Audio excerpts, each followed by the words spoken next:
মনে হয় যথেষ্ট সময় পেয়েছেন শাহাদাত মাকবুর চৌধুরী। নীলুফার চৌধুরী মনি যেভাবে করে সম্পদের বর্ণনা দিচ্ছেন, আমার ছোট্ট একটা প্রশ্ন মনের মধ্যে, যে বেনজির আহমেদ গোপালগঞ্জে জমি কিনেছেন, জমি আছে গাজীপুর, বান্দরবান, সেন্ট মার্টিন, কক্সবাজার, ইনানি বিচে, গুলশানে অ্যাপার্টমেন্ট, এখানে ওখানে প্রতিদিন নতুন নতুন করে বিভিন্ন গণমাধ্যম একটা একটা করে খুঁজে বড় বড় হেডলাইন করছে, সম্পত্তির খোঁজ মিলছে। মালয়েশিয়াতেও নাকি, দেশের বাইরে মালয়েশিয়াতেও সম্পদ আছে, আরও হয়তো কোথাও কোথাও আছে, কিছুদিনের মধ্যে হয়তো খোঁজ হয়ে যাবে। আপনার কি মনে হয় না শাহাদাত মাকবুর চৌধুরী এমপি তিনি আর কিছুদিন চাকরিতে থাকলে পুরো বাংলাদেশটাই হয়তো কিনে ফেলতেন? এরকম কোনো কিছুর আশঙ্কা সম্ভাবনা দেখেন কিনা? এক মিনিট সময়। এই যেটা বললেন, হ্যাঁ আপনি যেরকম বললেন সেটা আমিও শুনেছি, আমিও পড়ছি কাগজে সবসময় সেটা।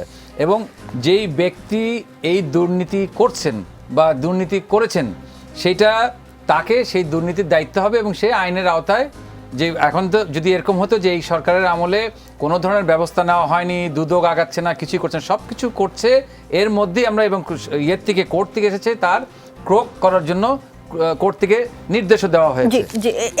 এই বিষয়টা আমরা জানি, এই বিষয়টা আমরা শুনেছি। পুলিশের অতিরিক্ত ডিআইজির টাকার পাহাড় নাম বলেছেন নীলুফার চৌধুরী মনি। তার নাকি 90 বিঘা জমি, প্লট, ধানমন্ডি উত্তরায় ফ্ল্যাট, শত শত কোটি টাকার মালিক তিনি, তারও সম্পদের বিশাল ফিরিস্তি। মানে কি অদ্ভুত, কেমন করে হয় এসব? এনএসআই এর একজন কর্মকর্তার নাম এসেছে। মানে এরা কোন জাদুর বলে এসব করছে বলে আপনি মনে করেন? সেই জাদুর দেখা আপনি পেয়েছেন? না, আমি জাদু দেখা, এখানে একটা ভালো কথা বলেছেন আপনি। একটা হলো জাদু যারা দেখেনি কোনোদিনও, তারা নিজেরা অনেক সময় বলে যে আমি অনেস্ট। আর জাদুর দেখা যে পেয়েছে, সে যদি চুরি না করে থাকে তাহলে সেই প্রকৃত অনেস্ট। এবং আমি বারবার যেটা বলি, পুরো সংসদের মধ্যে না, আমি ক্ষমতার মধ্যে আসলে তো আমার কাছে দিয়ে অনেক কিছুই সুযোগ সুবিধা থাকতে পারে, কিন্তু সব কথা হলো সেই সুযোগ সুবিধা আমি গ্রহণ করেছি কিনা। আমি বারবার বলেছি সেটা হলো যে সংসদে probably I am the poorest member of parliament, 1।